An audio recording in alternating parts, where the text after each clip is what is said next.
Eu fiz uma declaração ontem falando sobre justiça. E eu disse que eu iria prosseguir hoje. Vou trazer uma citação que fala sobre esse assunto de justiça. E, infelizmente, é uma citação que fala mais sobre o oposto, em outras palavras, sobre injustiça. De que como nesses momentos finais da história da Terra, nós não teremos somente que lidar com isso, mas também esperar mais injustiça no nosso mundo do que justiça. Não significa que nós não vamos continuar a lutar pela justiça. Não significa que nós não vamos mais defender a justiça. Mas no final, quando esse mundo estiver parecendo, eu vou repetir, parecendo como o mundo de Satanás, ele ainda será o mundo do meu Pai. Mas porque o mal é tão predominante no nosso mundo, haverá momentos em que a justiça não será algo fácil. Mas, tristemente, injustiça será a nossa realidade. Se vocês quiserem ler sobre isso, vocês podem ir a Lucas capítulo 18, do versículo 1 a 8. Eu vou deixar que vocês leiam isso no seu tempo livre. Mas se você olhar cuidadosamente para essa profecia, porque há um ponto profético nessa história, vocês verão que aquela viúva que importunava, vocês verão que a sua experiência reflete o que o povo de Deus terá que enfrentar durante estes últimos momentos. Mas mais direto à citação está essa declaração aqui. Esta é a que eu mencionei. E depois que eu mostrar a vocês, iremos em frente e teremos uma palavra de oração. Entraremos oficialmente em nosso estudo para esta noite. Mas falando sobre essa parábola em Lucas 18, e diz, esta parábola e a parábola da viúva importuna, cada uma ensina uma lição. A posição da viúva importuna revela a posição do povo de Deus neste mundo e as tentações que eles serão chamados a enfrentar por causa da injustiça de homens que estão em posições de confiança, mas que não temem a Deus nem respeitam o homem. À medida que nos aproximamos do final da história desta terra, já estamos lá? Diz, à medida que nos aproximamos do final da história desta terra, aqueles que temem a Deus e o honram precisam esperar por um pouco de justiça. Ao contrário, eles devem esperar injustiça e opressão através daqueles que não respeitam nem a Deus nem ao homem. É por isso que devemos falar como João, vem, Senhor Jesus. Vem, Senhor Jesus. A realidade é que o nosso mundo é pecaminoso, o nosso mundo é mau, e Deus não quer que nós reformemos este mundo. Este mundo tem uma pena de morte. E o que Deus quer é que estejamos em tal harmonia e união com Ele, que estejamos preparados para deixar este mundo e permitir a Ele que refaça tudo. Então voltarmos e ocupá-la eternamente em uma terra renovada. Então nós devemos estar prontos para pegar o nosso voo, como nós vimos no domingo. Não sei se vocês perceberam, mas eu vou ter momentos muito bons com vocês todos. Eu apreciei as conversações que eu tive com o povo de Deus. Pastor Oses e Desirê são amigos que conheço há muito tempo e eles me trataram como um rei, nesse agradável pequeno reino lá no campo. Eu tive a oportunidade de conhecer pessoas novas e ter momentos maravilhosos. Mas quando eu cheguei aqui no domingo, eu lembro-me de dizer a mim mesmo, ok, Senhor, mais 7 dias ainda.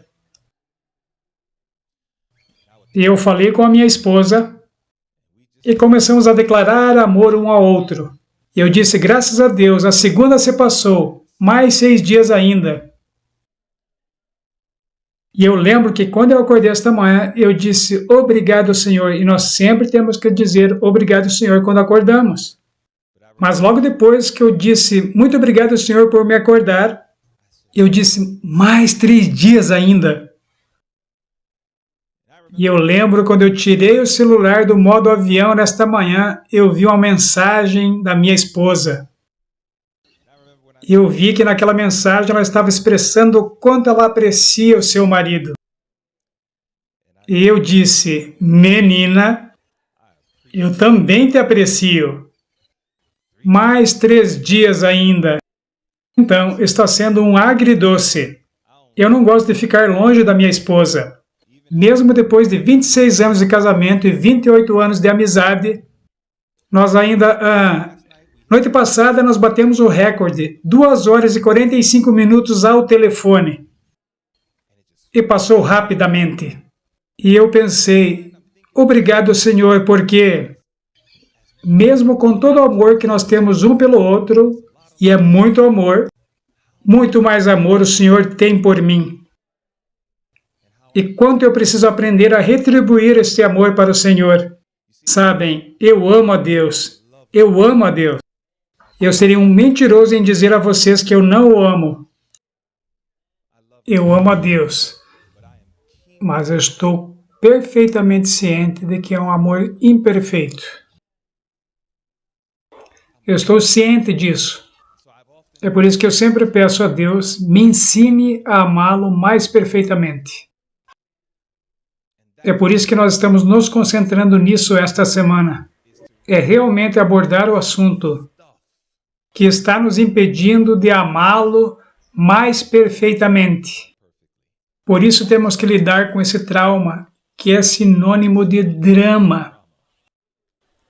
Amados, se não lidarmos com esse trauma, isso estragará a nossa visão de Deus. E nós não o adoraremos na liberdade que Ele quer que o adoremos. Então, como nós já vimos, Jesus é o nosso conselheiro, não o nosso terapeuta. Então, começamos a observar a principal necessidade em um relacionamento. Se é entre esposo ou esposa, ou esposa ou esposo, pais com filhos, filhos com pais, entre irmãos e irmãs e mais certamente na família da igreja.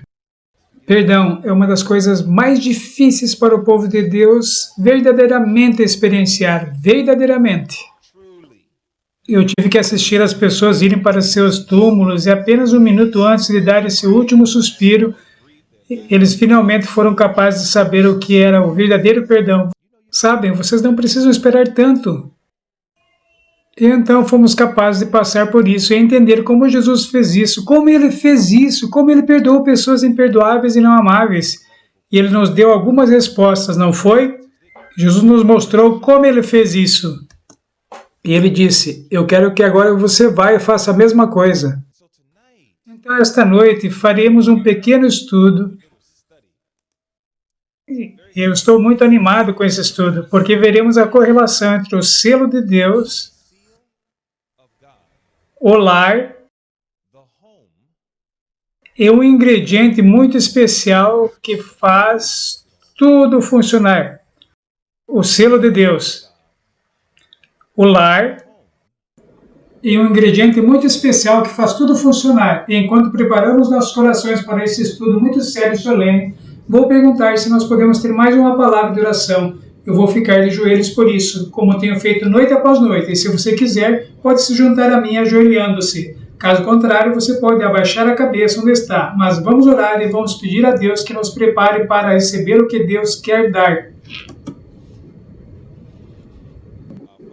Nosso Pai Celestial, Senhor, estou muito grato por todas essas noites que tive o privilégio de passar um tempo com meus irmãos e irmãs e seus filhos e filhas. E, Senhor, estamos muito gratos por mais uma vez ter a oportunidade de ouvir o céu falar enquanto nós na terra permanecemos em silêncio diante de Ti. Senhor, nós estamos aqui para pedir perdão por qualquer coisa que nós falamos ou fizemos, ou que está em nossos pensamentos que é dessemelhante ao Senhor. Oramos para que o Senhor nos ajude a perceber nossa necessidade de uma reforma verdadeira do coração. E, Senhor, eu estou pedindo que, como resultado do que estudaremos esta noite, apenas torne mais claro, ajude-nos, Pai, a subir apenas mais um degrau na escada de Jacó e finalmente chegar nos braços de Jesus. É a nossa oração que pedimos em nome de Jesus. Amém. Amém. Amém.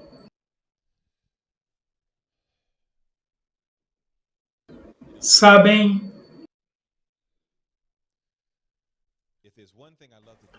se há alguma coisa que eu amo fazer é ensinar. Eu realmente amo ensinar. Existem 13 institutos todos os anos que eu vou até lá e passo um tempo ensinando missionários. Ministério Meet, Eden Valley, Amazing Facts, Escola de Evangelismo, e alguns dos meus momentos mais alegres é quando eu posso apenas sentar diante de uma classe de alunos e podemos simplesmente passar nosso tempo e discorrer através da Palavra de Deus. Isso é algo que eu amo fazer. E uma das minhas aulas favoritas que eu amo ensinar é como estudar a Bíblia. Sabem, eu percebi que há muitos do povo de Deus que estão na igreja há anos, até décadas, e nunca aprenderam a estudar a Bíblia. Uma das coisas mais fundamentais que você precisa saber é que há duas coisas que precisamos saber, que é como estudar a Bíblia e como orar. As duas coisas mais fundamentais, como estudar a Bíblia e como orar. Se eu fosse perguntar a vocês, quantos de vocês, quando se filiaram à igreja, alguns anos atrás, quantos de vocês tiveram uma aula sobre como orar? Provavelmente muito poucos, certo? Não é? Apenas 2, 3 ou 4 de nós, certo? Vocês sabiam que todos nós deveríamos aprender a orar? Sabem, como estudantes de profecia e compreendendo um princípio bíblico chamado tipologia. Quando você pensa em tipologia, você pensa em um tipo, e sempre que você pensa em um tipo, você pensa em um antítipo. Um tipo é um símbolo, o antítipo é uma realidade. Toda vez que você sai de casa e o sol brilha em você, coloca um tipo no chão, o que chamamos de sombra, e essa sombra é um reflexo de uma realidade. Você sabia que este movimento, e nós meio que entramos muito brevemente ao longo de nosso estudo esta semana nesse assunto, este movimento é o antítipo de um indivíduo? Seu nome era João Batista. João Batista preparou o povo para a primeira vinda. Este movimento foi levantado para preparar o povo para a segunda vinda.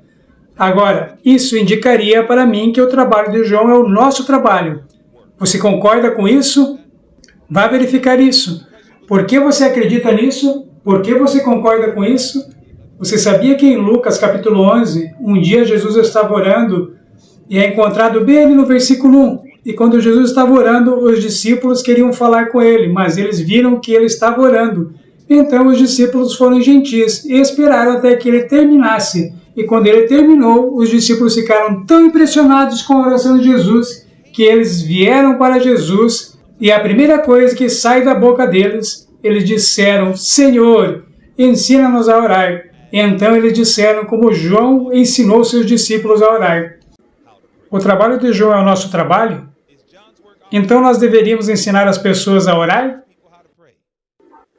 Vocês entendem? Vejam quão simples é. Toda pessoa que se junta a esta igreja deve aprender como estudar a Bíblia e deve aprender como orar. Agora, quando chegamos a como estudar a Bíblia, bem, vá para o livro de 1 Coríntios, capítulo 10. Deixe-me mostrar-lhe algo. Em 1 Coríntios, o capítulo 10, a Bíblia diz algo muito poderoso. Aqui, 1 Coríntios, estamos considerando o capítulo 10 e os versículos 1 a 4. Fala sobre os filhos de Israel quando eles deixaram o Egito e passaram pelo Mar Vermelho e começaram sua jornada no deserto e havia uma rocha que os estava seguindo e aquela pedra era Cristo. Os versículos 5 a 10 de 1 Coríntios 10 começam a falar sobre os pecados de Israel, várias coisas que eles fizeram para mostrar sua falta de compreensão e apreciação de Deus. Mas o versículo 11 é como pegarmos a verdade passada e transformá-la em verdade presente. Porque no versículo 11, e se você estiver lá, diga amém, o versículo 11 diz que todas essas coisas acontecem a quem? Eles. Quem são eles? São os filhos de Israel. Tudo bem, todas essas coisas acontecem a eles. Porque alguma coisa, o que isso é chamado? A palavra representa. Eu não sei sobre você, mas não vemos em nosso idioma inglês frequentemente a palavra representa. Geralmente vemos exemplo, mas essa palavra representa é uma palavra muito importante, porque se você fosse para o grego para ver o que essa palavra representa significa, você veria que esta palavra grega é representa. E essa palavra para representar significa tipos. Em outras palavras, todas essas coisas acontecem aos filhos de Israel para significar tipos. Agora, todo tipo deve ter o quê? Eu me pergunto, quem é um antítipo? Vamos ver o que diz no restante do versículo. E todas essas coisas acontecem com eles para tipos e eles são escritos para quê? São as próximas duas palavras. Nossa advertência. Então, Paulo está fazendo a transição dos irmãos judeus. E agora ele está trazendo para quem? Não, ele não está trazendo isso para nós. Ele está trazendo para o dia dele. Vamos lá, família, atenha-se ao texto. Ele diz que todas essas coisas acontecem com eles como tipos e estão escritas para a nossa advertência. Nossa, e que ele está se referindo a si mesmo e aos outros, como crentes. Mas ele está falando com sua época, até ele dizer as próximas palavras. Então, ele disse nossa advertência e também diz sobre quem o fim do mundo é chegado. Agora ele está falando com crentes que estão vivendo no tempo do fim. Agora me diga, quem são? Agora somos nós. Então, isso significa que, infelizmente, as ações dos filhos de Israel do passado serão repetidas pelo povo de Deus nos últimos dias.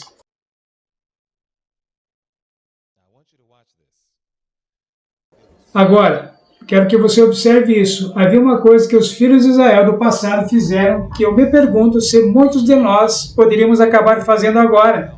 Vá para o livro de Hebreus, capítulo 3. Em Hebreus, o 3º capítulo, fala sobre os filhos de Israel e como eles estavam passando por aquela jornada de 40 anos para finalmente chegar à terra de Canaã e como eles foram fazendo o caminho deles. Quero que você veja o que a Bíblia diz enquanto olhamos para Hebreus capítulo 3. E vamos considerar os versículos 14 a 17. E a Bíblia diz isso sobre o Israel antigo, mas lembre-se que o que o Israel antigo fez em sua jornada no deserto era um símbolo do que o povo de Deus experimentará ao deixarmos o Egito do pecado em nosso caminho para a Canaã celestial. Agora vamos observar o que a Bíblia diz.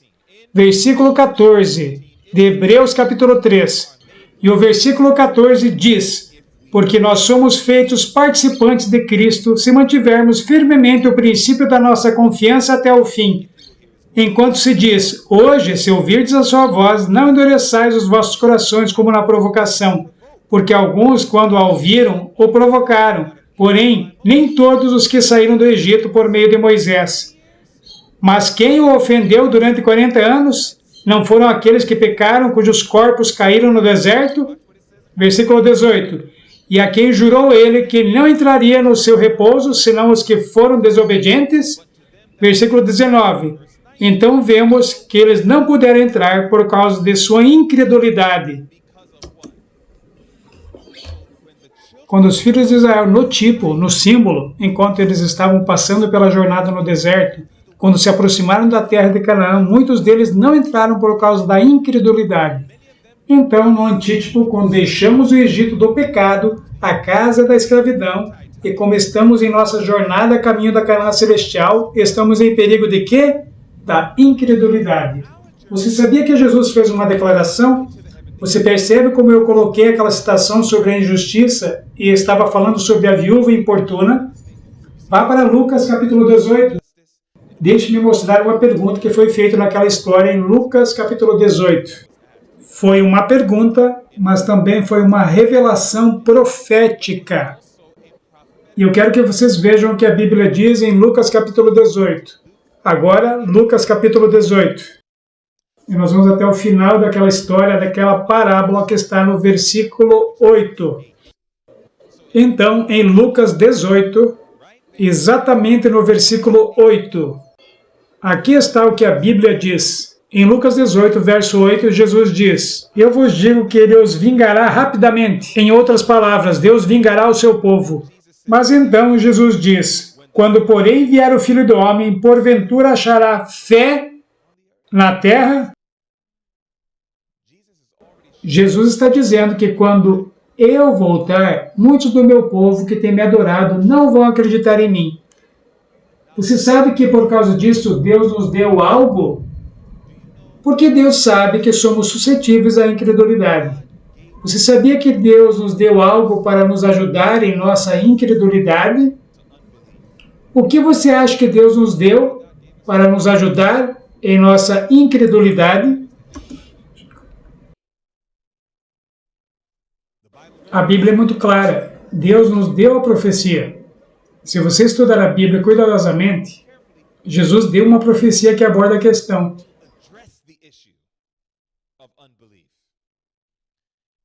Agora, mais cedo, nesta semana, falamos sobre uma profecia que foi cumprida, mas negligenciada. Lembram-se disso? Vimos como Jesus cumpriu a profecia para você e para mim, para que ele possa afirmar que, como eu venci, você pode vencer. Louve o nome dele.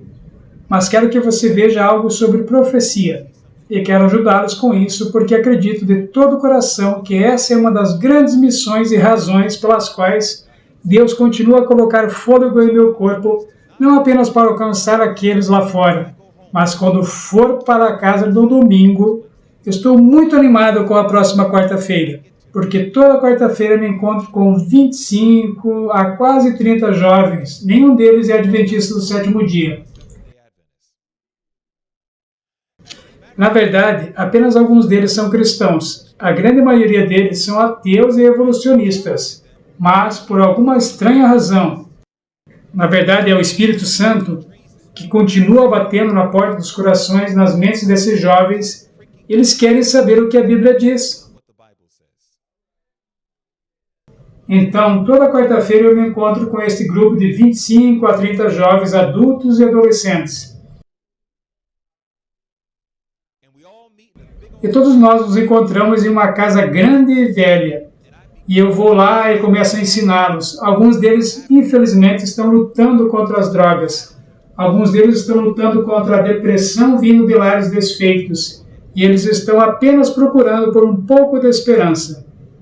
Então eu sei que uma das razões pelas quais Deus continua colocando fôlego em meu corpo é alcançar aquelas pessoas lá de fora. Mas também estou profundamente ciente de que outra razão pela qual Deus continua colocando fôlego em meu corpo é porque ele sabia que alguns desequilíbrios aconteceriam entre seu professo povo remanescente. E, portanto, ele está me usando para ajudar a trazer o desequilíbrio de volta a um equilíbrio real. E essa é uma das razões pelas quais adoro fazer esses estudos. Porque às vezes somos atingidos por toda essa maneira de pensar desequilibrada e essas coisas nos machucam. E o pior é que quando aceitamos isso e começamos a ferir outras pessoas, isso nos machuca também. E Deus me deu um coração muito sensível para alcançar aqueles que são feridos por outros. E é por isso que acredito que, quando estudamos profecias, Deus está tentando nos trazer de volta alguns fundamentos. Vejam, por que devemos estudá-lo bem? Aqui está o que a Bíblia diz muito claramente, João 14, versículo 29. E agora eu disse a vocês, antes que aconteça. Agora, bem, aqui está na tela, mas fiquem à vontade para consultarem suas Bíblias. Diz assim, e agora eu lhes disse, antes de acontecer, que quando acontecer, vocês possam acreditar. Este versículo explica literalmente a profecia e parte de seu propósito. Número 1, se eu olhasse para esse verso e dissesse, o que é profecia? A resposta seria, Deus nos dizendo algo que vai acontecer antes que aconteça. Isso é a profecia. Eu gosto de ensinar as coisas de uma forma que até mesmo uma criança de 5 anos possa entender direito. Então, se alguém pergunta o que é a profecia, profecia é Deus nos dizendo algo que vai acontecer antes que aconteça. Qual é o efeito da profecia? Ajudar as pessoas que não acreditam ou estão lutando para acreditar a realmente acreditar. É isso que o versículo está nos dizendo. Mas minha pergunta é, acreditar no quê? Vamos deixar de lado por enquanto essa pergunta. Acreditar no quê? João 13, versículo 19, traz alguns detalhes dessa questão, que João 14 não traz. E eu realmente gosto disso porque nós voltamos para a origem, o grande propósito da profecia. Vamos observar o que a Bíblia diz. Agora eu vos digo antes que aconteça, para que quando acontecer, creiais o quê?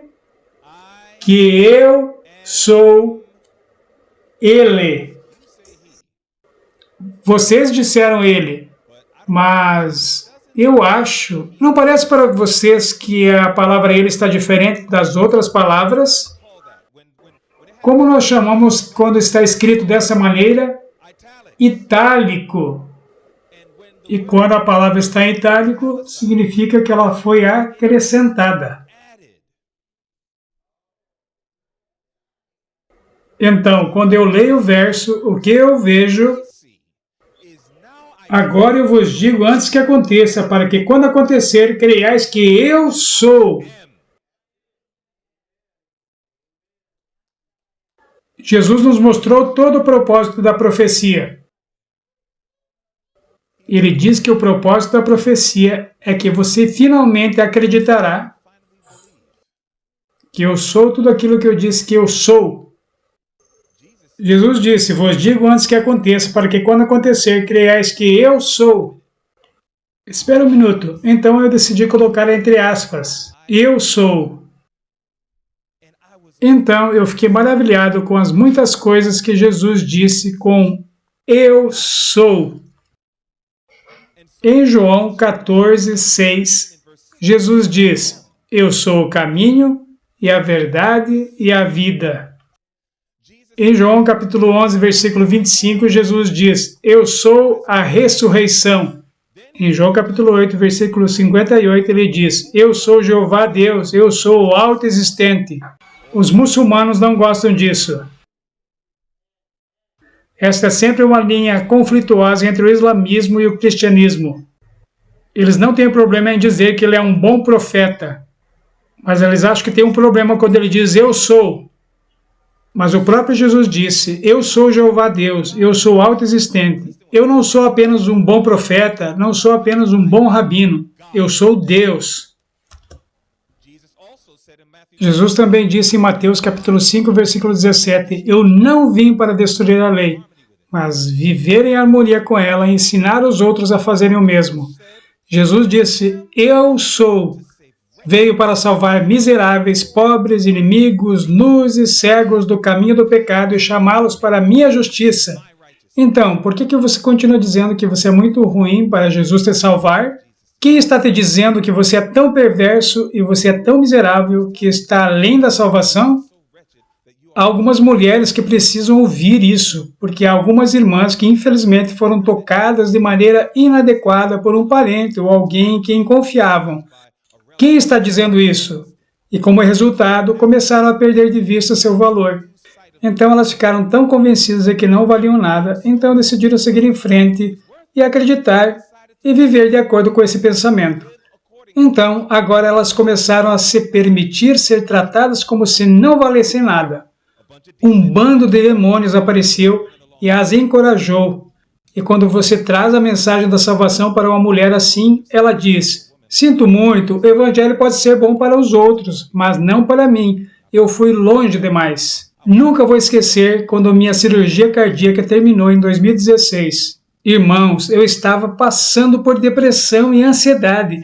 Eu estava uma bagunça. Sim, eu estava uma bagunça. Irmãos e irmãs.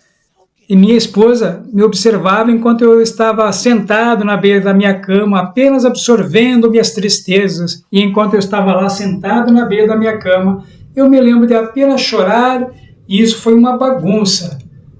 Irmãos, e alguém ligou para minha esposa e disse, irmã Lemon, é verdade que você e o irmão Lemon estão aqui no sul da Califórnia? E ela respondeu, sim, é verdade. Então ela disse, minha cunhada e namorado gostariam de ter estudos bíblicos.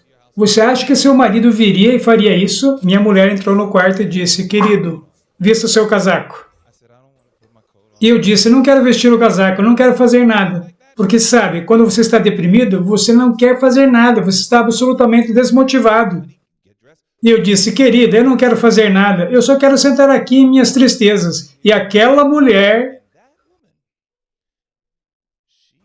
ela usava saias, mas ela estava de calças aquele dia. aquela irmã estava simplesmente dizendo, levante-se. E ela pegou meu casaco e disse, coloque o seu braço nesse casaco. E eu acho que ela se aproveitou da minha fraqueza, que eu falei, tá bom, e coloquei o braço. E eu vesti o meu casaco e ela disse, vamos. E eu falei, tudo bem, então nós fomos para a casa dessa pessoa e eu não queria estudar. Ela estava exatamente como aqueles anjos que foram à casa de Ló. Ela sabia que no fundo do coração dele ele queria fazer isso. Mas o diabo colocou as mãos no meu marido e é como ela dissesse, Satanás, tira as mãos do meu marido. Sim, graças a Deus por minha esposa, irmãos. Então fomos e nós entramos lá, nós fizemos aquele estudo e ela disse, você vai continuar e fazer aquele estudo e você vai se sair bem. Então eu comecei aquele estudo, então, sabe, eu comecei a me sentir bem. Sim, irmãos, não sorriam agora. E nós fomos até a palavra e eu lembro que eu fiz um apelo e o nome dele era Terry. E eu fiz um apelo e eu disse, Terry, você daria o seu coração a Jesus? E Terry disse, eu não posso fazer isso. E eu disse, Terry, você pode fazer isso. E ele disse, você não entende, eu não posso fazer isso. Algo aconteceu e tivemos que terminar o estudo aquela noite. E eu fui embora pensando, viu, Deus não está trabalhando através de mim. Eu voltei para aquele meu estado de depressão. Então a irmã entrou no quarto novamente e falou, ei, Terry quer estudar novamente. E minha esposa disse, querido, coloque o seu casaco. Eu coloquei meu casaco e fomos para o estudo. E eu lembro-me de estar sentado diante de Terry, e eu comecei o estudo com Terry, e eu fiquei feliz novamente. E eu disse, irmão Terry, você daria o seu coração a Jesus? E o irmão Terry disse, eu não posso. E eu disse, Terry, diga-me por quê. E Terry mostrou as suas mãos. Ele disse, essas mãos derramaram sangue inocente. E ele disse como ele foi para a guerra e matou alguns civis. E eu lembro-me deteriorado. Senhor, o que eu posso falar para ele? Ele estava dizendo, eu sou muito desprezível, eu sou muito miserável, pobre, cego, nu. Deus pode salvar outros, mas não pode me salvar. E eu me lembro que o Espírito Santo colocou em minha mente, pergunte a ele quantas pessoas ele matou.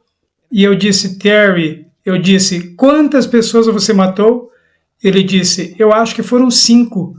Eu disse, realmente, eu disse, tudo bem. E foi quase como se Deus dissesse, você sabe o que fazer a seguir? Eu disse, Terry, você acredita que não pode ser salvo porque você matou 5 pessoas? Ele disse, é isso mesmo. Eu disse, eu posso contar uma história para você? Ele disse, claro. E eu disse, havia um homem chamado Davi. E comecei a contar a Terry sobre como Davi planejou. Isso é iniquidade, pecado planejado. E eu disse que este irmão conspirou para matar um homem e ter sua esposa. Adultério e assassinato. Eu disse não apenas isso. Eu disse mais tarde, ele também contou uma mentira, sabendo que era pecado.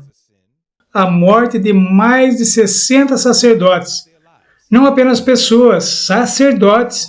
E eu disse, agora, esse irmão é muito nojento, você não concorda? E Terry disse, sim. Eu disse, você quer ver o que Deus disse sobre ele? E ele respondeu, sim. E eu o levei para 1 Reis, capítulo 14, versículos 7 e 8. E eu o levei para 1 Reis, capítulo 14, versículos 7 e 8. Vai e diga a Jeroboão que ele não é como meu servo Davi, que me segue de todo o seu coração, que guarda os meus mandamentos. E eu disse, Terry, leia o último verso. E Terry leu. E que faz somente aquilo que é reto aos meus olhos. Eu disse, Deus está falando sobre o mesmo irmão que matou mais pessoas do que você. Bem, aqui está a minha pergunta para você, Terry. Se Deus, por causa de sua maravilhosa graça e amor, pode perdoar esse assassino que matou mais pessoas do que você, me diga, por que Deus não pode perdoar você? Eu vi as lágrimas escorrendo por sua face. E Terry disse, nunca ninguém me disse isso antes. Bem, eu estou falando para você agora. E eu mesmo eu sou o que estava disposto a limpar Davi. É o mesmo que quer limpar você, Terry. Você daria o seu coração a Jesus? E foi a primeira vez que Terry disse, sim. Irmãos, eu experienciei Provérbios 11:25, que diz, a alma generosa prospera e aquele que regar, também ele será regado. Vendo este irmão entregar seu coração a Jesus, me fez entregar meu coração a Jesus novamente. Irmãos e irmãs, Jesus diz que todo o propósito da profecia é ajudar você e eu a entender que se Deus pode falar sobre Nabucodonosor 20 anos antes dele se tornar um rei, que se ele pode dizer, meu servo Ciro, mais de 150 anos antes do homem nascer, se Deus pode dizer Babilônia, Medo-Pérsia, Grécia, se Deus pode dizer todas essas coisas diferentes e suas palavras são 100% precisas, por que você duvidaria quando ele diz, eu vou te limpar de todos os seus pecados, eu vou te dar um novo coração?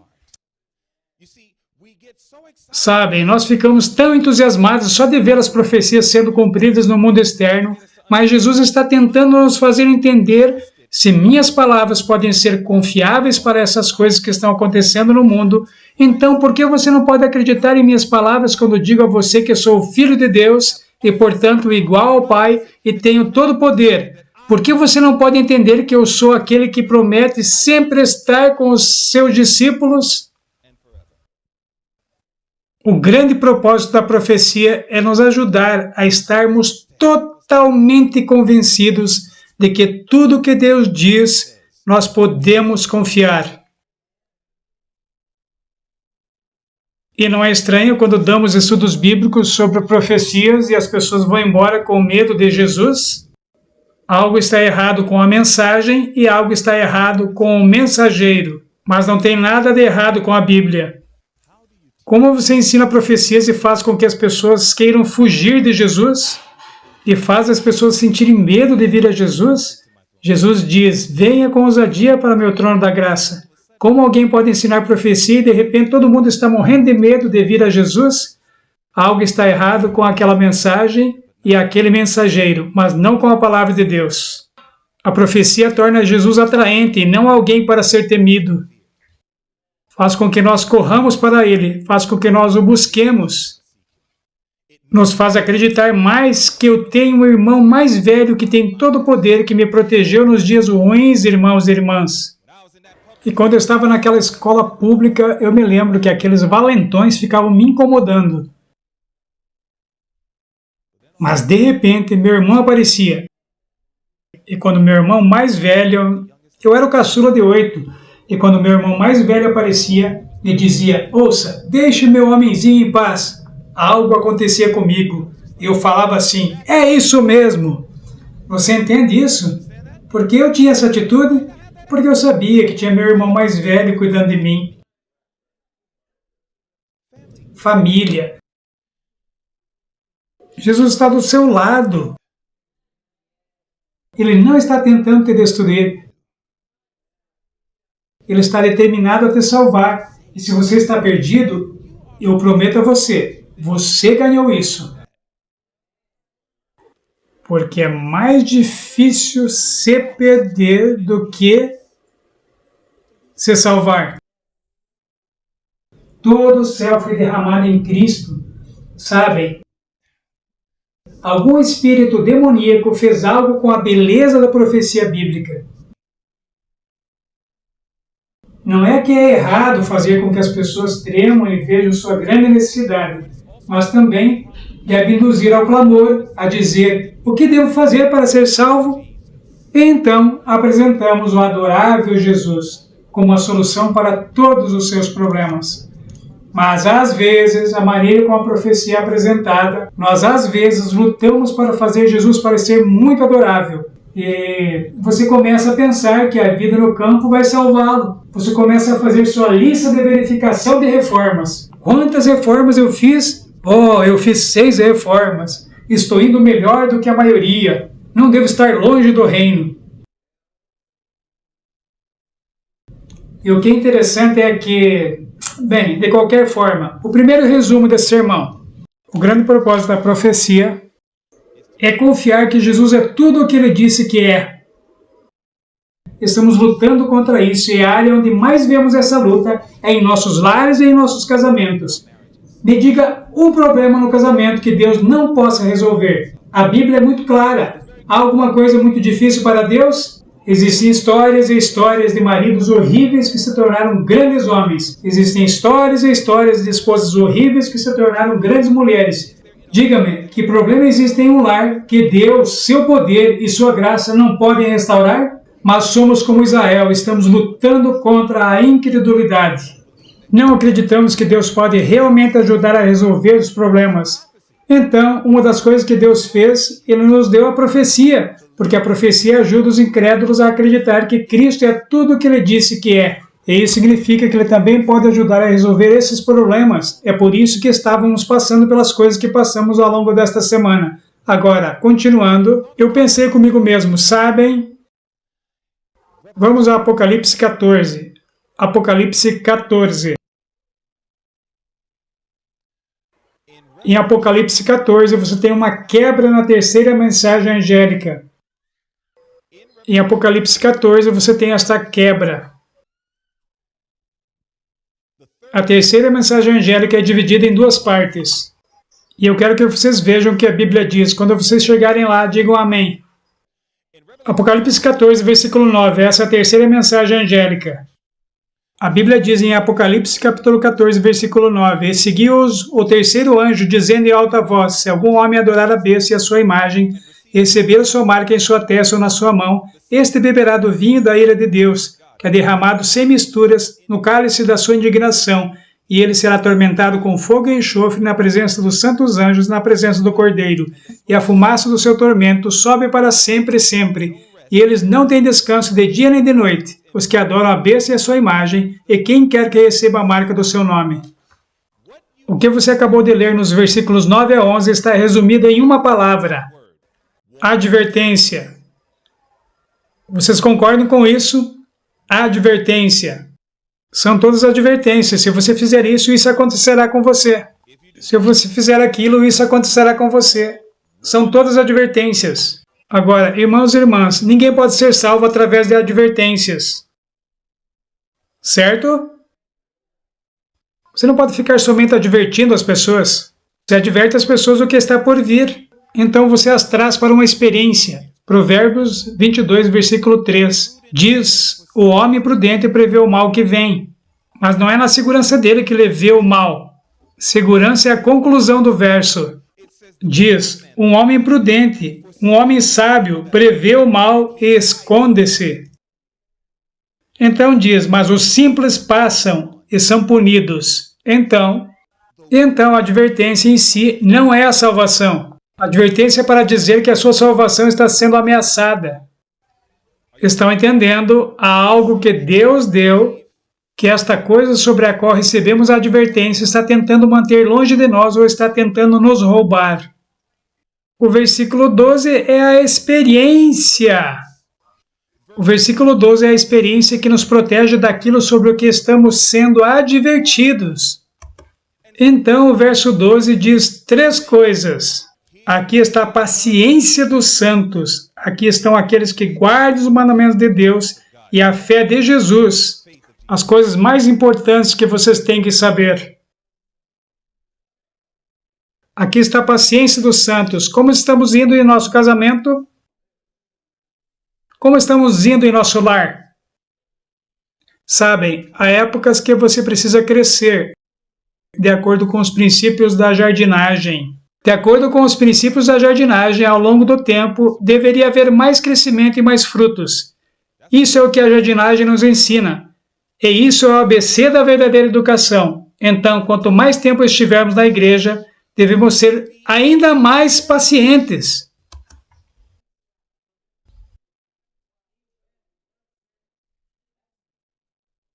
Isso não é maravilhoso? Alguns de vocês estão na igreja há anos. Louvado seja o Senhor, estou perto das pessoas mais pacientes do mundo. Não é? Estão entendendo? Nós deveríamos melhorar com a idade.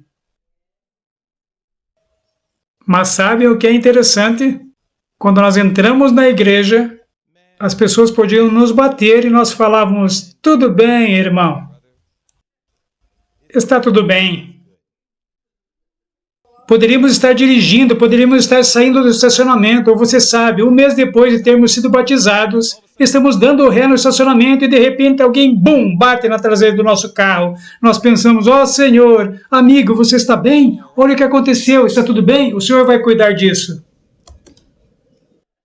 Porque nós estamos apaixonados por Jesus, porque nós acabamos de entrar na fé. Mas adivinha o que acontece quando o tempo passa? De repente alguém esbarra em nós.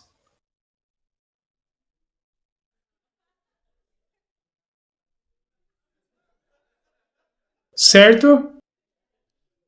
Alguém bate o nosso carro enquanto estamos dando ré e nós falamos, eu não posso acreditar nisso. Saímos do carro e parecemos, louvado seja o Senhor, mas eu preciso da sua placa, você sabe, eu preciso tirar uma foto.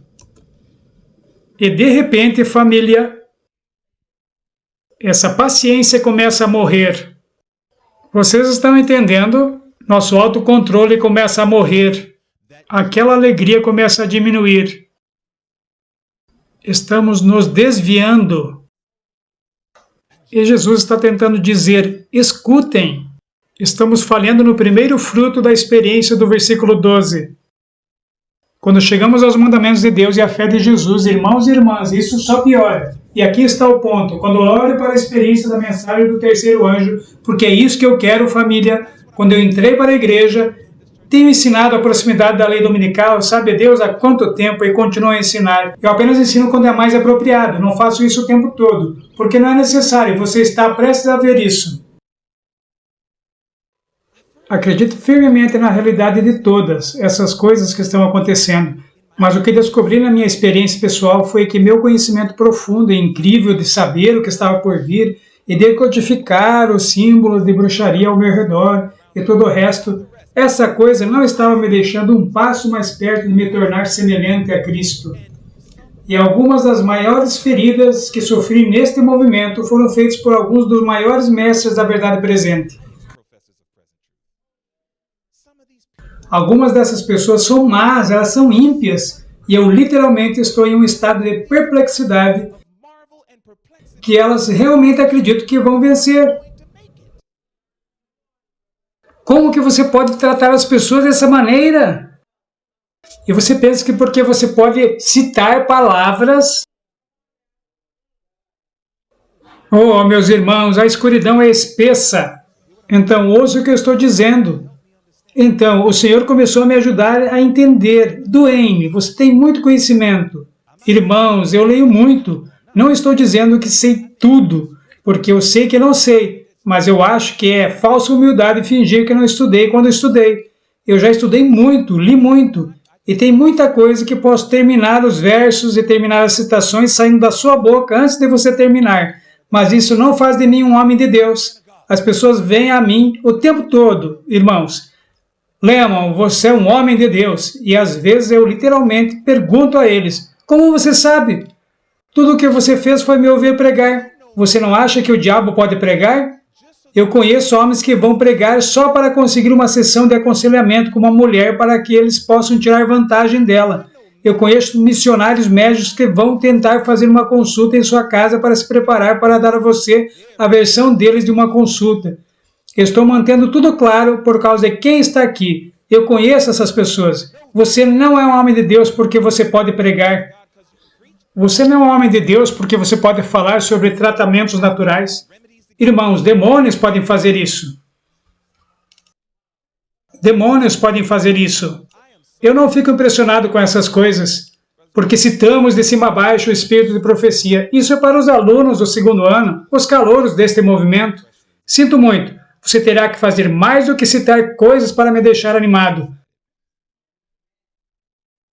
Mostre-me um homem que está realmente tentando viver esta palavra em sua casa. Sabe, para mim o maior teste com pessoas que professam a verdade presente, o maior teste é como você trata as pessoas que não acreditam na verdade presente. Deixa-as entrar pela porta com calças justas, mini-saias e todo o resto, e eu adoraria ver como a verdade presente as trata. Vamos observar. Irmãos e irmãs, nós temos uma grande necessidade de reforma do coração. Grande necessidade, observem isso. Qual é a motivação para aqueles indivíduos que estão guardando os mandamentos de Deus? A Bíblia diz claramente, se você me ama, o quê? Você guarda os meus mandamentos. Então, Apocalipse capítulo 14, versículo 12 é uma revelação profética clara de pessoas que amam a Deus mais do que amam suas próprias vidas. A razão pela qual guardam os mandamentos de Deus é porque amam a Deus.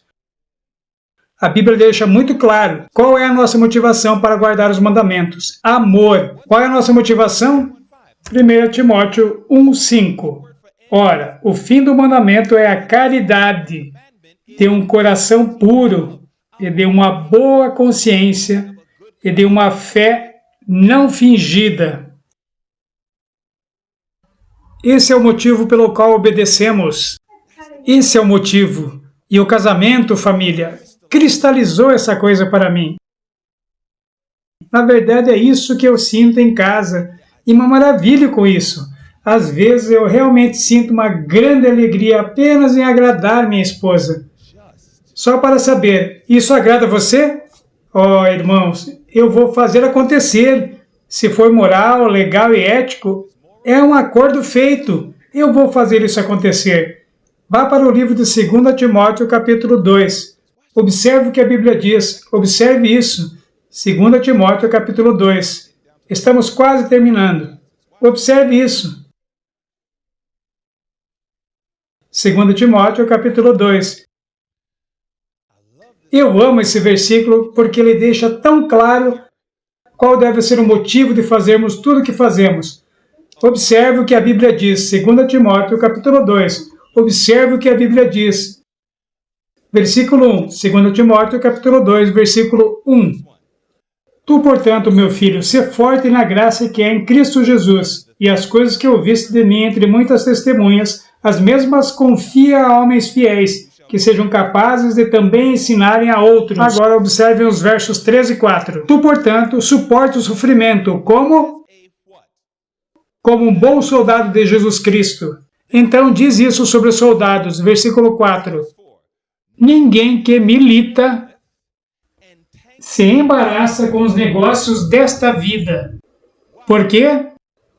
A fim de quê? De agradar aquele que o escolheu para ser soldado. Por que eu me mudo da cidade para o campo? Para que eu possa agradá-lo. Por que eu mudei de vestimenta ruim para uma vestimenta que glorifica a Deus? Para que eu possa agradá-lo. Por que é que eu deixo de guardar o domingo para guardar o sábado? Para que eu possa agradá-lo. Por que é que de um marido mau e negligente eu me torno um marido amoroso e atencioso? Para que eu possa agradá-lo e para que eu possa agradá-la. Essa é a motivação. Você está vendo isso no texto? É a motivação disso. É por isso que não deveria ser um problema quando Ellen White diz isso. Não é o temor do castigo ou a esperança da recompensa eterna que leva os discípulos de Cristo a segui-lo. Eles contemplam o incomparável, o quê? Amor do Salvador revelado em sua peregrinação na terra, da manjedoura de Belém à cruz do Calvário. E essa visão dele atrai, abranda e subjuga o coração. O amor desperta na alma dos que o contemplam. Ouvem-lhe a voz e seguem-no. Você sabe por que eu encontro adventistas rudes? É porque é alguém que não gasta muito tempo estudando o amor incomparável de Cristo. Você já viu como as citações provaram isso? Você viu? Está bem ali. Deixe-me mostrar para você. Olha, está bem ali. Diz. Diz. E essa visão dele atrai. E então diz. Essa é a visão dele. Abranda e subjuga o coração. Se nós realmente passarmos tempo com Jesus, se somos duros, Ele nos abrandará. Nos subjugará se somos impetuosos. Você acha que se uma pessoa fosse suavizada e subjugada, isso poderia tornar seu casamento melhor? Você entende que a profecia corretamente compreendida tem um impacto incrível até mesmo em um casamento, até mesmo em um lar? É por isso, família, a brevidade do tempo deve ser o grande motivo para buscar a retidão? Dependendo de quem você está ouvindo, eles diriam que sim. Mas eu me pergunto, o que a inspiração diz? A brevidade do tempo é frequentemente realçada como incentivo para buscar a justiça e fazer de Cristo nosso amigo. Este não deve ser o grande motivo para nós, pois cheira a egoísmo. É necessário que os terrores do dia de Deus sejam mantidos diante de nós, a fim de que sejamos compelidos à ação correta pelo medo. Não devia ser assim. Vocês precisam mudar. Vejam o que vocês estão ouvindo. Estou apenas tentando dizer a vocês. Digo com tanto amor quanto posso. Oro seriamente pelos irmãos. Espero que seus olhos se abram um pouco mais. Mas alguns de vocês precisam quebrar o feitiço. Precisam eliminar algumas das coisas que vocês estão assistindo. Estou falando sério. Porque, sabem, eu estava sob o feitiço. Não direi nomes, mas irmãos e irmãs, eu estava sob o feitiço, sentindo como se sempre tivesse que tê-lo diante de mim. Eu tinha que buscar toda agitação nova que pudesse encontrar, para me manter para cima e acordado. Mas olha o que a inspiração diz. É necessário que os terrores do dia de Deus sejam mantidos diante de nós, a fim de que sejamos compelidos à ação correta pelo medo. Não deveria ser assim. Então, o que diz no próximo parágrafo no final? Jesus é atraente. Sabem? Você tem que chegar a um lugar em sua caminhada com Deus que você pessoalmente possa dizer amém a esse parágrafo final. Porque há améns mecânicos e há améns reais. Não é o amém mecânico que Deus quer. Ele não quer que você diga amém porque é correto dizer amém. Deus quer que você diga amém porque você acredita que Jesus é um ser muito atraente. Mas você não pode achar Jesus atraente se você está sempre olhando para a besta, mas não se concentrando no Cordeiro.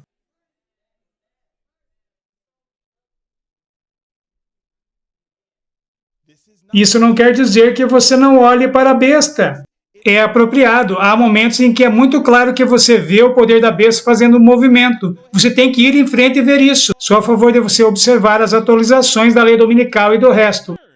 Só estou preocupado que às vezes ficamos tão envolvidos nos movimentos da besta que nos perdemos no que se refere ao movimento do Cordeiro. Família, o que eu disse que faço mais do que pregar? Ensinar. Não, eu não disse isso. E para aqueles que estiveram comigo no início da semana, o que eu disse que faço mais do que pregar e ensinar? Aconselhamento.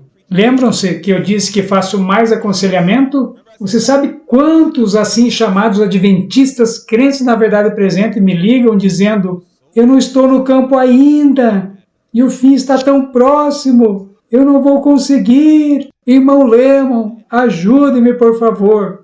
Eu me lembro de uma vez que meu telefone estava tocando e tocando, e eu joguei para a caixa postal. E o telefone começou a tocar novamente, e eu joguei para a caixa postal novamente. E o telefone começou a tocar novamente. E, literalmente, não é como agora, que a maioria dos usuários de telefone celular são experientes para entender isso, que quando toca 2 vezes, depois é enviado direto para correio de voz. Mas eu fiz isso, o que significava que eu não podia falar naquele momento. Então, quando o telefone continuou tocando depois da 3ª vez que eu mandei um correio de voz, eu pensei, deve ser uma emergência. Então eu atendi. A pessoa disse, é o irmão Lemon? Eu disse, sim. Ele disse, você não me conhece. Irmão Lemon, como eu posso ir para o campo? Eu disse, você tem algo a dizer além disso? Não, não, não, eu só queria viver a mensagem da vida no campo.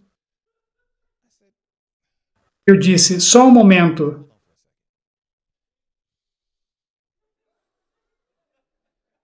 Eu estava muito ocupado,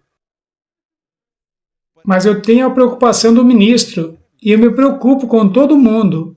Então eu estava, você sabe, estava falando sobre a vida no campo e quer dizer que ele estava com medo e eu fiquei falando, irmão, irmão, é o diabo que quer atacá-lo. Você está agindo como que Deus quisesse atacá-lo. Eu disse, Jesus é seu amigo. Eu disse, quando você entregou seu coração a Cristo? Ele disse, 2 anos atrás. E eu perguntei, quantos anos você tem? E ele falou, 60 anos. E eu disse, se Jesus esperou todo esse tempo para finalmente fazer com que você o aceitasse, você acha que de repente ele vai perder a paciência com você quando você deseja ir para o campo, mas você simplesmente não tem os recursos ainda? Ele ainda está paciente, eu disse. E eu disse, não se preocupe, eu tive que acalmar esse homem, parecia que ele ia ter um ataque de pânico. E eu perguntei, quem você tem escutado? E foi uma discussão totalmente diferente.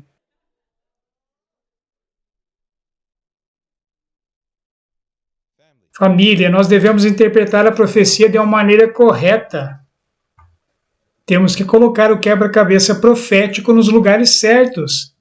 Eu entendo que há ministros e pastores que desorientaram a profecia. Eles fizeram parecer que é insignificante, não real, alegórica, parabólica e totalmente irrelevante. O que é uma heresia mortal, que muitas vezes é pregada até mesmo nos púlpitos. Eu entendo isso. Mas, família, algumas pessoas usam a profecia como uma vara. E devemos ser contra isso. E eu sei que há muitas mulheres que estão bravas com seus maridos porque eles correram para o campo sem nenhuma preparação. Preparação do coração. Lembrem-se do que eu disse na noite passada. Demônios fazem as malas, fazem mudanças também.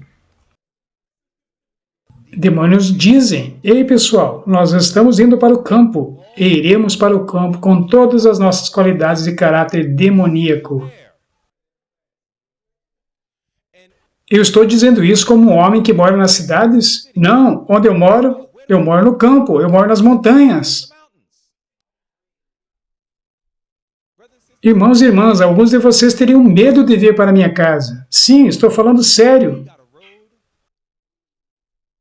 Nós temos uma estrada que você tem que virar e virar até chegar à minha casa. E à direita da estrada há um precipício. Nenhuma proteção. Você pode cair para a morte. E eu digo amém, porque isso vai tornar difícil para o poder da besta. Louvado seja o Senhor por minha esposa. Minha esposa teve que se acostumar com isso. Minha esposa teve que se acostumar. Ela não gostou no começo. Eu disse, querida, não se preocupe, é uma bênção.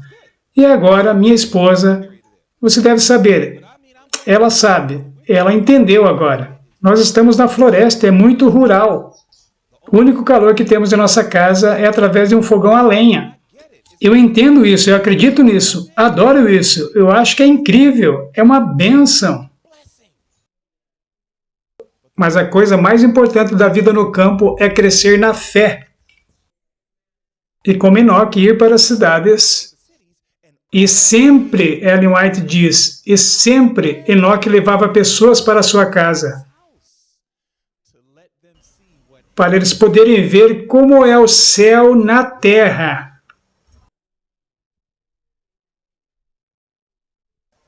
Agora,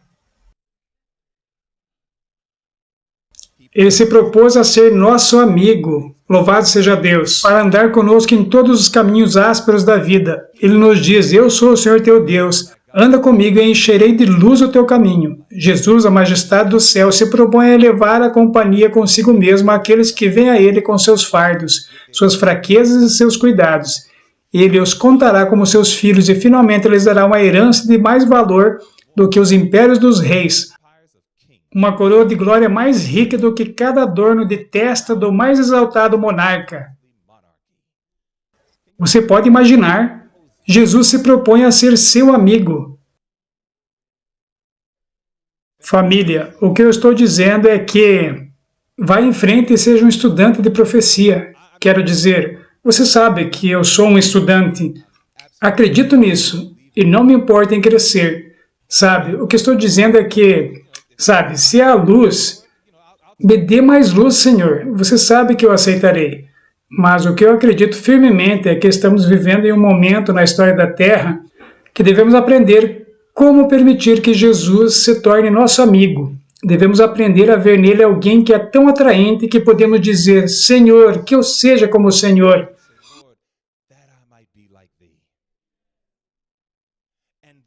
E quanto mais Cristo entra no coração, Ele nos permite demonstrá-lo e revelá-lo em nossos casamentos e em nossos lares, que podemos encontrar lares que parecem o inferno na terra e transformá-los em paraíso na terra. Aqui está o nosso resumo. Enquanto a mensagem urgente dos terrores do dia deve ser dada, não deve ser o grande motivo para nós, aqueles que realmente entendem a palavra, buscar a Cristo, nossa justiça? O estudo e o recebimento do seu caráter amoroso devem ser o principal motivo pelo qual buscamos a justiça. Agora, nosso último versículo da noite, Mateus capítulo 11. Uma vez que tenhamos esse entendimento correto da profecia, bem, veja Mateus 11, ele faz a declaração mais profunda. Uma vez que percebemos o entendimento correto da profecia, a atitude correta em relação à profecia, estou dizendo a vocês, irmãos e irmãs, vivam com uma faca nas costas. Vivam com uma faca nas costas. Eu tive liderança, eu tive leigos me apunhalando pelas costas tantas vezes que eu parei de contar. Pessoas que agem como se fossem seus amigos. Eles não são realmente seus amigos. Pessoas que prometem te fazer bem e te fazem mal. Eu sei com que isso se parece. Eu sei, eu tive que aprender algumas das lições mais difíceis, mesmo me mudando para a Califórnia. Tive algumas experiências desagradáveis na Califórnia, muito desagradáveis. E percebi que toda vez que passava por essas coisas, era como se estivesse enfrentando algumas das maiores tentações. Mas Jesus estava permitindo que essas coisas acontecessem, porque é como se ele dissesse, filho, você tem que aprender a não amar seus inimigos. Eu preciso que você ame seus inimigos como eu amo meus inimigos. Sabe, o seu e meu amor humano fabricado é veneno. É horrível para a obra e só causa danos e nada de bom. Mas a Bíblia é muito clara. João capítulo 13, versículo 35, não diz apenas os homens saberão que vocês são meus discípulos quando vos amarem uns aos outros. Você deve ler o versículo 34, onde diz, eu ordeno que vocês amem uns aos outros como eu vos amei. Não é suficiente para mim dar a vocês amor. É imperativo que eu vos dê o amor de Cristo, porque há uma grande diferença. O meu amor é barato, o meu amor é frágil, o meu amor não é confiável, o meu amor está misturado com o eu.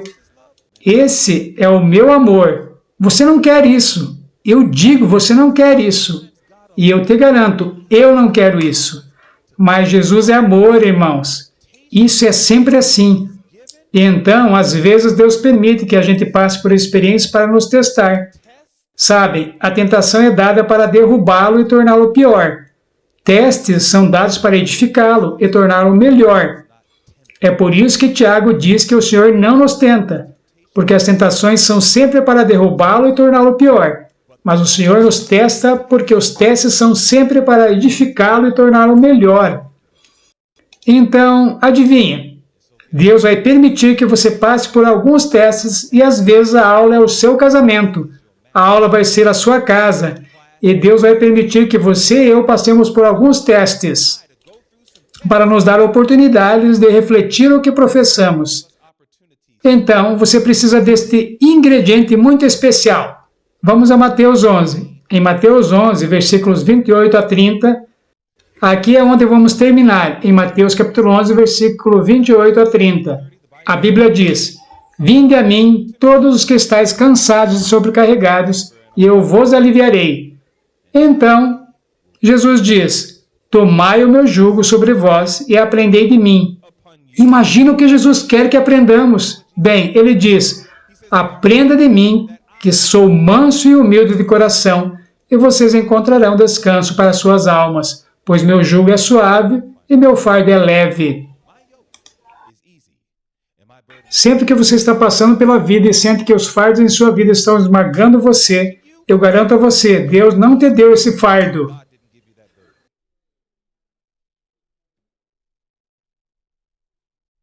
Entenderam? Você arranjou isso. Sempre que você tem fardos em seu coração, e esses fardos parecem estar matando você, esmagando você, Jesus diz: Eu só preciso que você saiba que eu não te dei esse fardo, porque ele apenas prometeu.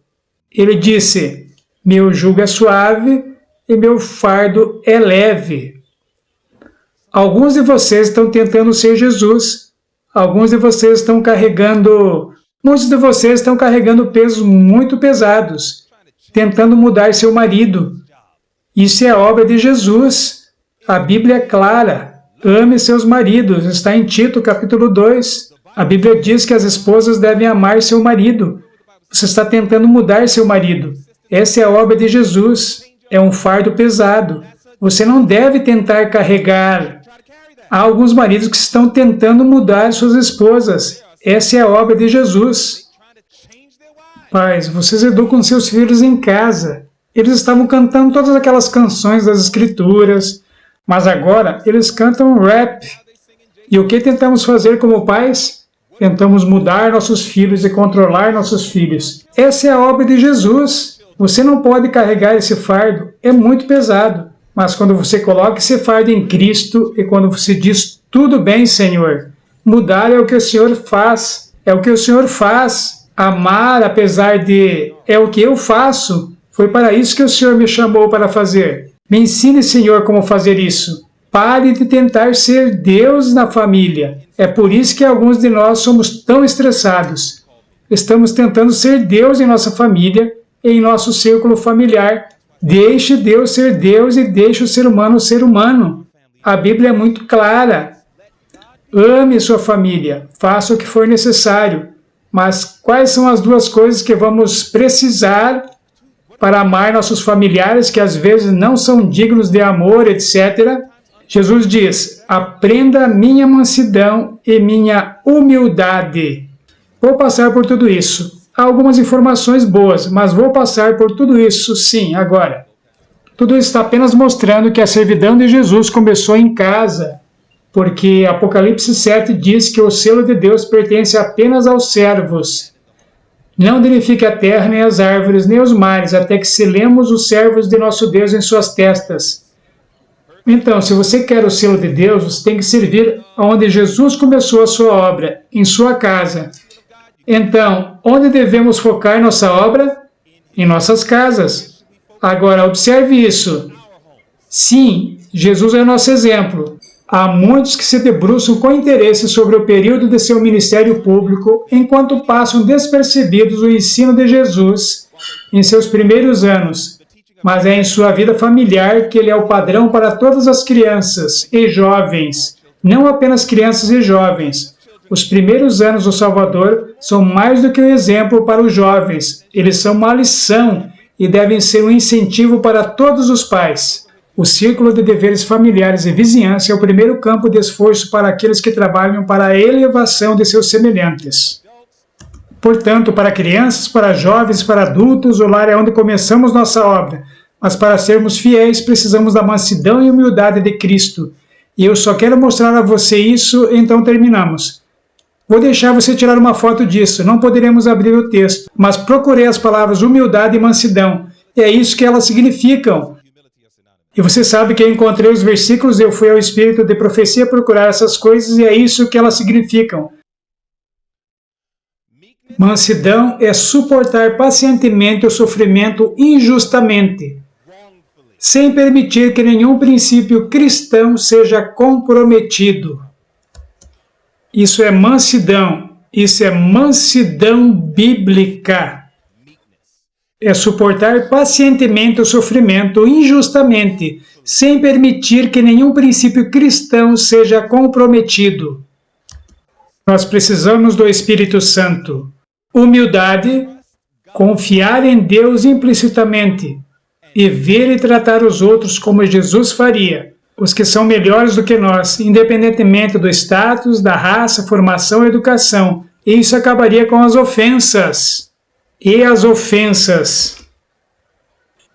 Literalmente, isso é mansidão, isso é humildade. É isso que nós precisamos em nossos casamentos. É isso que nós precisamos em nossos lares, em nosso relacionamento com os outros.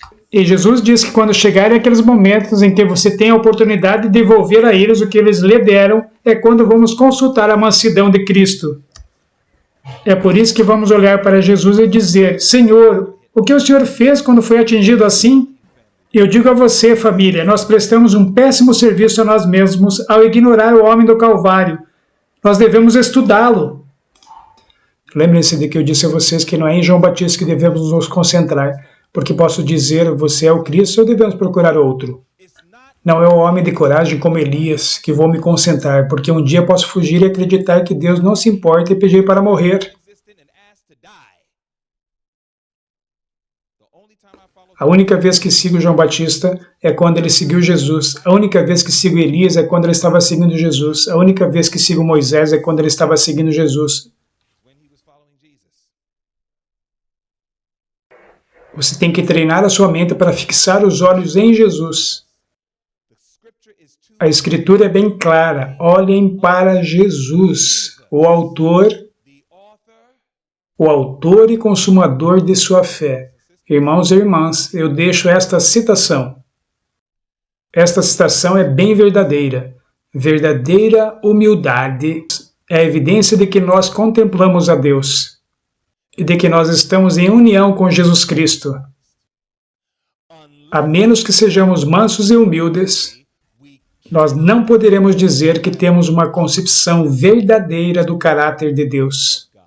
Os homens podem pensar que eles estão servindo a Deus fielmente. Seus talentos, aprendizado, eloquência e zelo podem deslumbrar os olhos e deleitar a fantasia e despertar a admiração daqueles que não podem ver por detrás da obra. Mas a menos que essas qualificações sejam humildemente consagradas a Deus, a menos que aqueles a quem esses dons são confiados busquem a única graça que pode tornar seu trabalho aceitável, eles são considerados por Deus como servos inúteis. É tarde demais na história da Terra para nós estarmos preocupados com o que todo mundo pensa. Conquanto eu devo ter cuidado com meu lido com a palavra de Deus diante de todos vocês que são o povo de Deus, eu preciso ter cuidado porque sou ministro do Evangelho. Vida e morte pode ser desta boca. Mas eu não posso me preocupar como vocês se sentem sobre mim. Não posso perder o sono porque Jesus não pode ganhar a todos. Eu sei que eu não posso. Eu quero que todos me amem, mas nem sempre isso é a realidade. Então, família, Jesus quer que nós entendamos, Jesus quer que entendamos que para termos lares que estão se preparando para o reino, preparando-se para a crise final, preparando-se para a volta de Jesus, nós temos que entender que há uma conexão entre o selo de Deus, o lar, e essa coisa especial que nós devemos conhecer, a mansidão e a humildade. Quanto mais nós recebemos sua mansidão e sua humildade, nos ajudará a transformar o inferno na terra em um céu na terra. E pela graça de Deus, família, vamos ajudar a outros. Se é seu desejo dizer, Senhor, eu quero que o Senhor habite em meu coração, peço que o Senhor, por favor, endireite o meu caminho e me ajude para que eu possa experimentar a tua mansidão e a tua humildade. Por favor, levante-se. Isso não será fácil, haverá muitas provas que virão, mas lembremos-nos. Ninguém pode receber o selo de Deus a menos que seja um servo. O exemplo de Jesus nos ensina que nossa primeira obra é em nossos lares. Quando servimos nossas famílias, devemos servir com mansidão e humildade para obter o maior êxito. Meus irmãos e irmãs, Jesus falou conosco durante esta semana. Ele se revelou a mim e a você. Por favor, prestem atenção. A voz do Espírito Santo que está falando a você e a mim em nossos corações. E vamos verdadeiramente seguir o Cordeiro para onde quer que ele vá. Vamos orar para isso. Nosso Pai Celestial, nós agradecemos tanto por sua graça maravilhosa e o seu grande amor. Agradecemos ao Senhor por suas tantas bênçãos e nós louvamos ao Senhor pela oportunidade de podermos ser contados entre aqueles que receberão o selo, mas que devemos reconhecer que antes devemos servir e que a nossa primeira obra é no lar. E, Senhor, nos ajude a aprender a mansidão e a humildade aos pés da cruz. Nos ajude a aprender sobre o céu na terra e não sobre o inferno na terra. E que possamos ser fiéis e influenciar a vida de outros. E ser um povo preparado para encontrar o nosso Deus. É isso que nós pedimos no nome de Jesus e que todos digam amém, amém e amém.